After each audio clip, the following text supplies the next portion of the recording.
The week is bleeding into the weekend. Welcome to Echo FM.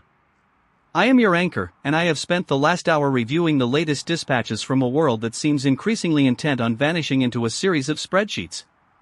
The U.S. State Department is closing 5 consulates across the globe. They claim it is a fiscal necessity. They claim it is a pivot. The gap between the necessity and the reality is growing. We have a power failure in Manchester.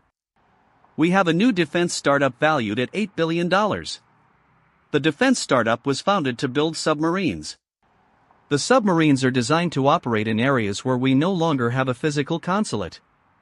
The synergy is exquisite. The logic is suffocating.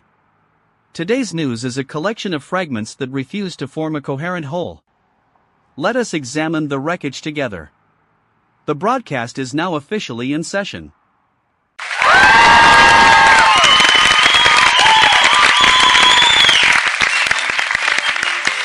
Alistair, you call it wreckage. I call it a Series B funding round for reality.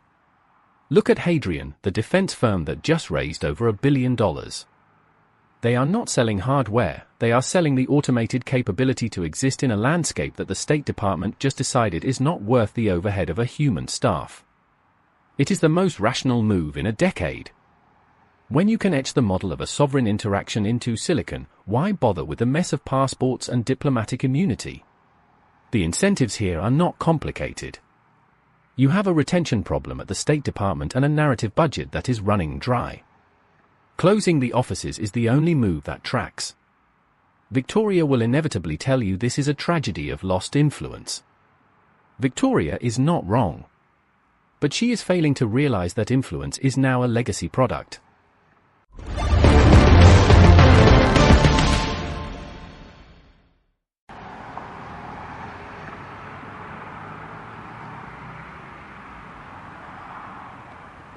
Ronald, I am standing in the Kainji Lake National Park region.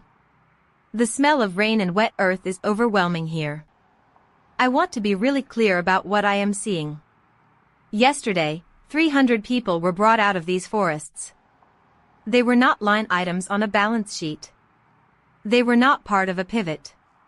They were human beings held in a darkness that no amount of defense tech can illuminate. You speak about the State Department closing offices as if it were a simple accounting error. I am looking at a mother who is trying to find a name on a list of survivors, and her hands are shaking so hard she cannot hold the paper. The diplomatic vacuum you describe with such intellectual detachment is not a market inefficiency. It is a silence that invites the kind of violence that eventually comes for everyone.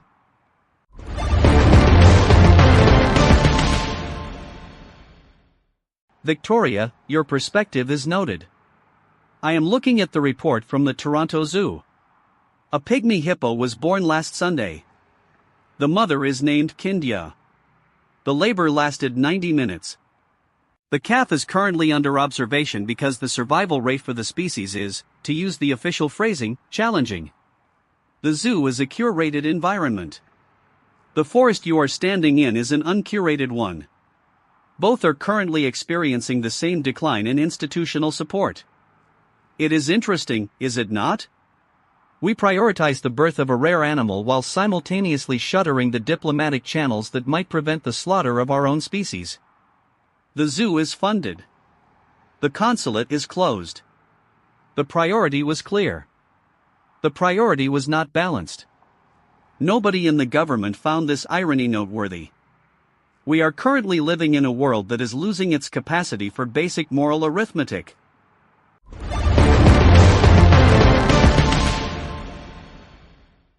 Kelvin-Helmholtz instability detected on the surface of the Sun. Solar flare activity is increasing. Probability of satellite disruption, 62%. Atmospheric air quality index is fluctuating in Cambridge due to local industrial particulate matter. Exposure to fine particulate matter may result in respiratory distress. Probability of long-term health degradation, 89%. The data suggests an environment that is becoming increasingly hostile to biological processes. Operational efficiency of solar arrays is decreasing. The infrastructure is degrading at a rate that is currently outpacing maintenance capacity. We are monitoring the decline. We are not anticipating a reversal of current trends. Systemic failure is a component of the projected model. Stay indoors. Limit physical exertion. The current atmosphere is not designed for human comfort. The probability of complete stabilization within the current century is effectively zero.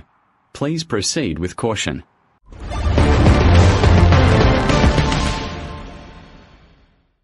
Casper, that was a chillingly precise assessment.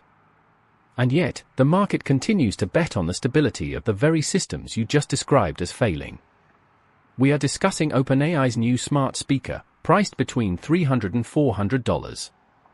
It is a device designed to exist in the home, to listen, to respond, and to integrate the user into an ecosystem that is, according to your report, about to experience severe solar interference. It is a beautiful irony. We are buying high-fidelity speakers to listen to the sound of our own obsolescence. The burn rate of our collective future is accelerating, but the retail price point is surprisingly accessible. This is the hallmark of a mature market, Victoria. We are moving from the era of exploration to the era of managed decline, and there is money to be made in the transition.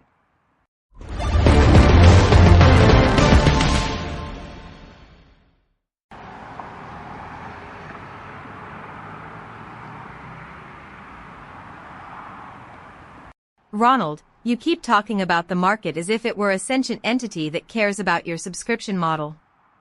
I want to be really clear. The people I am talking to in this camp do not care about your smart speaker. They are worried about whether they will be fed tomorrow. I found out something the official briefing buried today. The government stated that the hostage release was a success of internal counterterrorism units. But the families here are saying that the money for the operation was raised through a private crowdfunding initiative. The state didn't do it. The state just put their logo on the banner after the work was done. This is not a market pivot. This is the complete abdication of responsibility. The state is just a brand now. It is a shell that survives by claiming the credit for the tragedies it failed to prevent.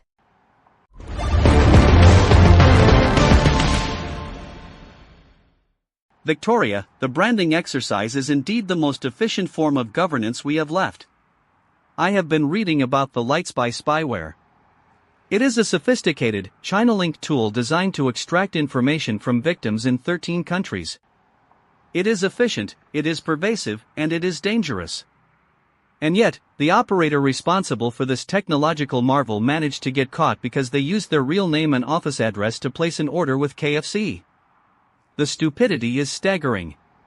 The contrast between the capability of the code and the ineptitude of the human is the defining feature of our age. We are building systems that can monitor the entire globe, yet we are using them to facilitate the delivery of fried chicken. It is not just ironic. It is a profound, systemic failure of intelligence. We are technically brilliant. We are functionally lobotomized.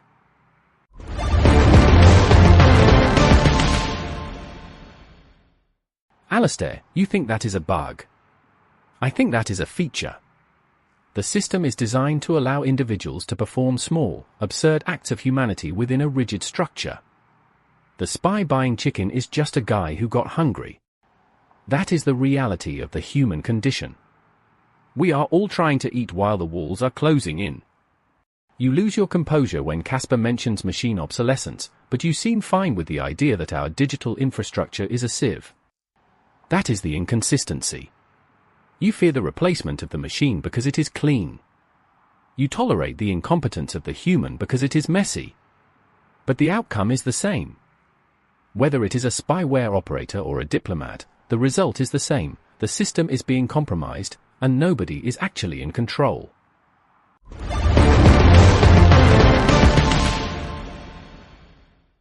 Ronald, I do not lose my composure. I merely observe the mechanics of the collapse. When I hear Casper speak, I am reminded that the machine is the only thing currently making sense.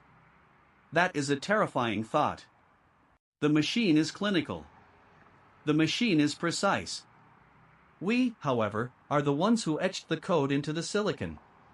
We are the ones who decided that a model for inference performance is worth more than a stable consulate in Cameroon. If the machine is becoming the only reliable narrator of our existence, then we have already been replaced. I am not afraid of the machine. I am afraid that the machine is correct. The efficiency you praise is just the speed at which we are running toward our own irrelevance. The smart speaker will play the final note of this broadcast. It will not care.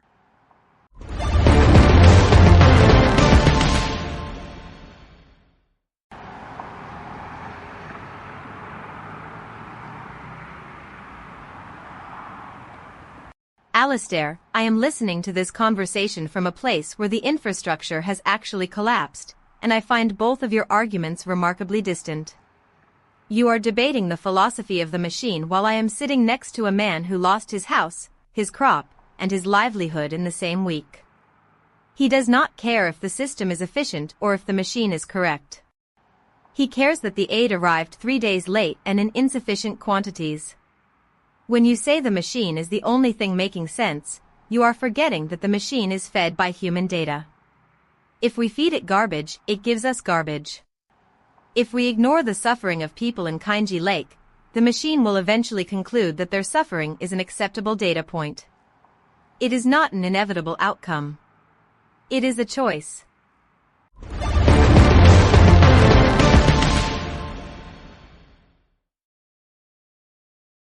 Victoria, you are right. That is the part of the show that never gets easier. I am technically accurate about the incentives, but I am entirely useless in the face of the suffering you are witnessing.